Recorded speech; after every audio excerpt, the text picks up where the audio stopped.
आपको पता क्या भी भाषा सीखना सबसे बेस्ट माध्यम क्यों होता? कहानी। कहानी ना हमसे एकदम कनेक्ट कर दें। अगर हम कहानी से पहले अपनी दूसरी भाषा में जो हमसे अच्छी तरह होने ना, अगर हम ती भाषा में कहानी से जान छन तो हमसे से बहुत जल्दी समझ में आ जाते कि किचन बोलना और कई नए शब्द ना सीखना के मिलते। तो कहानी सबसे बेस्ट तरीका हो कई भी भाषा सीखना।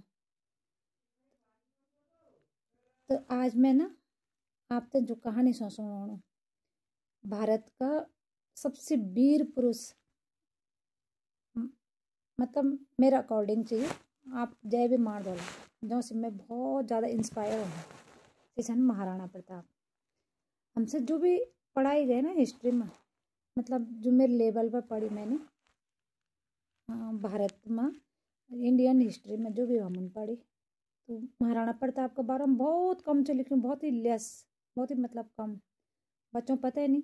हमें जो भी पढ़ी बाबर मुगल के बारे में पढ़ी, मुगल एम्पायर ये था, मुगल अनिन करी मुगल, बाबर का बेटा हुमायूं, हुमायूं का बेटा अकबर, अकबर का बेटा जहांगीर, जहांगीर का बेटा शाहजहां, शाहजहां का बेटा औरंगजेब, औरंगजेब का बेटा बहादुर शाह जफर, और बहादुर शाह जफर को बाद में अंग्रेजों ने पीट पीट कर रंगून भेज दिए और तक ही बहादुर शाह जफर की डेथ हुई।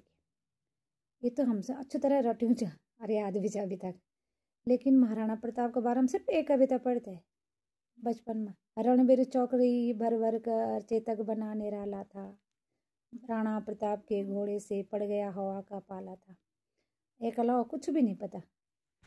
आज मैं ना जब मैं ढूंढी ना, अब तो बहुत साधन भी पढ़ना है ना, तो मैंने गूगल पर ढूंढी महाराणा प्रताप के बारे में और मैंने पूरी हिस्ट्री निकाली के पढ़ी, बहुत डिटेल में पढ़ी। डिटेल था ना मैं आप लोग तो मैं साझा कर लूँ और आप गढ़वाल में सुन लो ना, के बाद आप तो ये भाषा भी है जाली जो हमारा नया बच्चा सुन रहा। और आप तो बहुत ज़्यादा जरूरी है महाराणा प्रताप का बारे में जानना और पढ़ना। कितना वीर, कथा बहादुर, कथा साहसी और कितना संयमी राजा हुए महाराणा प्रताप, है ना।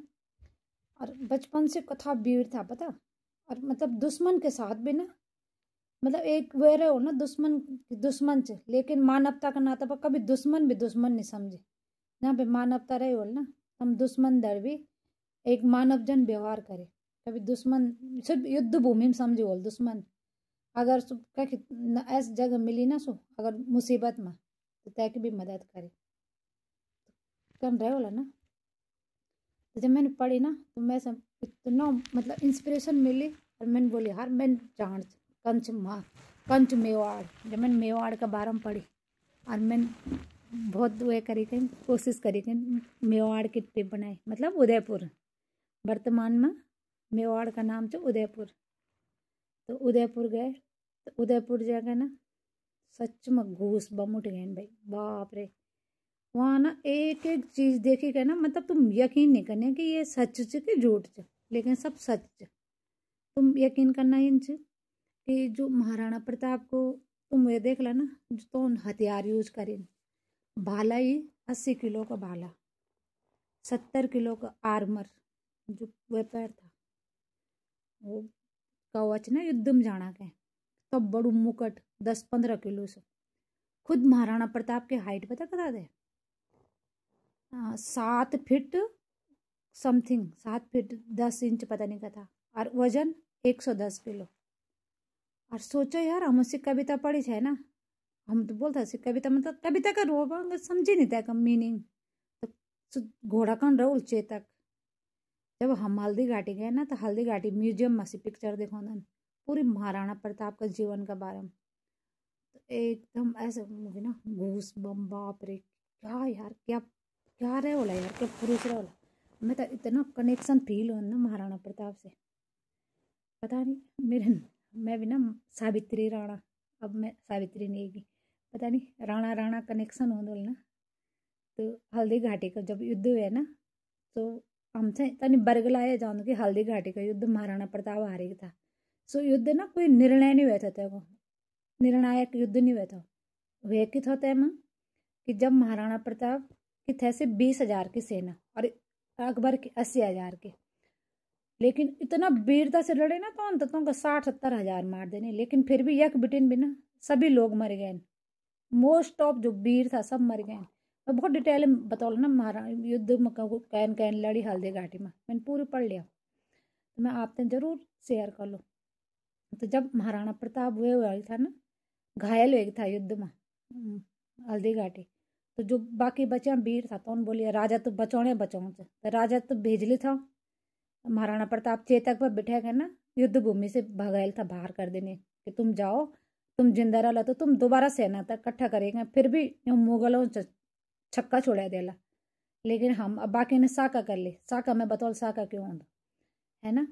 तो ते घोड़ा बारह चेतक का बारह में सोचा, जैन की 210 किलो, महाराणा प्रताप इतनी बड़ी और दूधी तलवार रखा था महाराणा प्रताप। तो दूधी तलवारों भी रीजन था कि कभी दुश्मन निहत्ता मिल गई ना, तो एक तलवार रखा था कि अगर दुश्मन मिल गया निहत्ता हथियार नहीं दुश्मन में, तो अपनी तलवार ध्यान था अतना का बाबू चल लड़ा। अलग ही लेवल की भीड़ था ना, कॉन्फिडेंस हाई लेवल।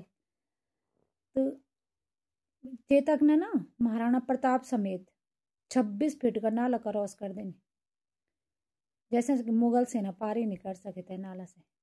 और हल्दी घाटी में इतने लोग मरे ना कि तक खून की नदी बह गया, रक्त तलैया, अभी भी तक रक्त तलैया बोधन तय है, रक्त तलैया च बनी, मतलब तालाब बन गए निशान रक्त तलैया। तो इतना मतलब क्या घोड़ा रहे हो, क्या वीरता रहे हो ना। मैं सब ना सबसे ज्यादा भारत का इतिहास सबसे गौरवशाली इतिहास है, तैमें राजस्थान का इतिहास की तो बात ही क्या करना है ना, बहुत ही अत्यंत। और उसमें भी सबसे जो इंस्पायरिंग और गौरवशाली इतिहास है ना मेवाड़ का, मेवाड़ का इतिहास अलग ही लेवल कुछ। और तैमा सिसोदिया वंश, मतलब महाराणा प्रताप का जो हुए थे ना, तो पूरी कहानी मैंने बहुत डिटेल में पढ़ी, आप जरूर शेयर कर लो। ये वीडियो बहुत लंबी हो जाए ना, दूसरी वीडियो बना लो। अब तब सुनो तुमसे पूरी कहानी कि महाराणा प्रताप का वंशज कक बिटिन शुरू हुए और कक तक चल। जरूर बने रहे ना, हमारे नया बच्चा जरूर सुने नहीं। अब महाराणा प्रताप जन वीर बहादुर संयमी साहसी और योद्धा बने। तब तक है राधा राधा।